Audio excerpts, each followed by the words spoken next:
આગળની જોડીમાં મોટી સંખ્યા કોણ છે? 370. એટલે સંખ્યા રેખા પર એ જમણી બાજુએ આવશે અને નાની સંખ્યા 360 હોવાથી એ સંખ્યા રેખા પર ડાબી બાજુએ આવશે.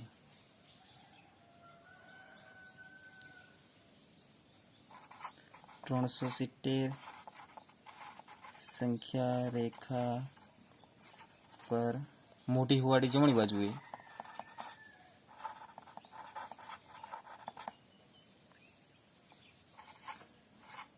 .360 સંખ્યા રેખા પર નાની હોવાથી ડાબી બાજુ આવશે.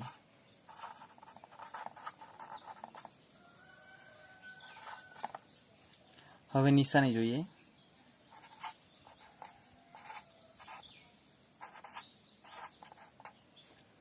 જે સંખ્યા મોટી છે તેની બાજુ આપણે ખુલ્લો ભાગ જોઈએ. તો અહીંયા પણ ગ્રેટર ધેનનું ચિહ્ન આવશે. ગ્રેટર ધેન અથવા ગુજરાતીમાં થી વધારે.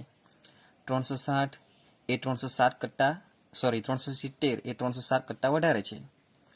જે બાજુ સંખ્યા મોટી છે એ બાજુ ખુલેલો ભાગ અને જે બાજુ સંખ્યા નાની છે એ બાજુ અણીદાર ભાગ. બરાબર.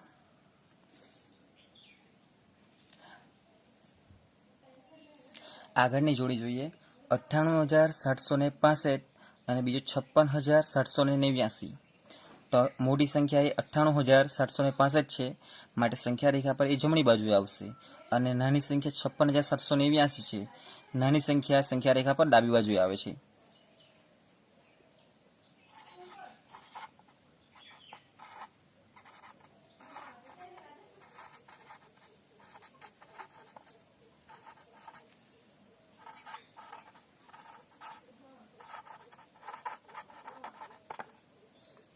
અને 56,789 સંખ્યા રેખા પર ડાબી બાજુએ આવશે. ચિહ્ન જોઈએ.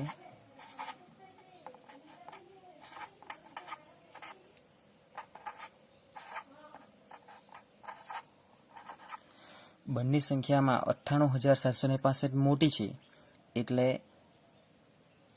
જે ખુલ્લો ભાગ છે આપણા બે ચિહ્નમાં તે એની બાજુ આવશે અને અણીદાર ભાગ નાની સંખ્યા બાજુ આવશે, એટલે કે ગ્રેટર ધેન જ આવશે. બરાબર. આગળ જઈએ.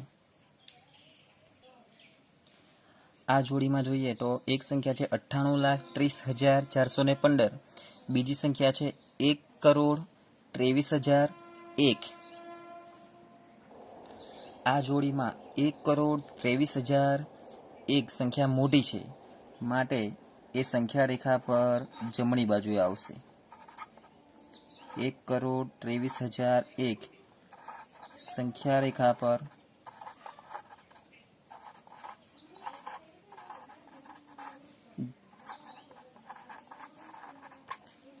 જમણી બાજુએ અને જે 98,30,415 સંખ્યા રેખા પર ડાબી બાજુએ છે. ડાબી બાજુવાળી સંખ્યા નાની જ હોય, નાની સંખ્યા ડાબી બાજુ પર આવે. બરાબર. હવે આપણે નિશાનીનો ઉપયોગ કરીએ.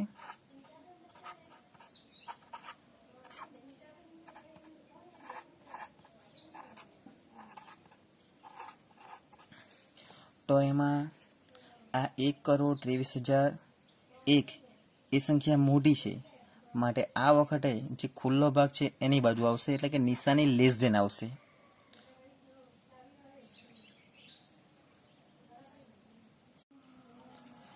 આગળનો પ્રશ્ન જોઈએ. તો આ પ્રશ્ન એ ખરા ખોટાનો છે. વિધાન ખરું છે કે ખોટું છે તે જણાવવાનું છે. 0 એ સૌથી નાની પ્રાકૃતિક સંખ્યા છે. તો આ વિધાન ખોટું છે, કારણ કે આપણને ખબર છે સૌથી નાનામાં નાની પ્રાકૃતિક સંખ્યા 1 છે. 0 એ નાનામાં નાની પૂર્ણ સંખ્યા છે, માટે આ વિધાન ખોટું છે.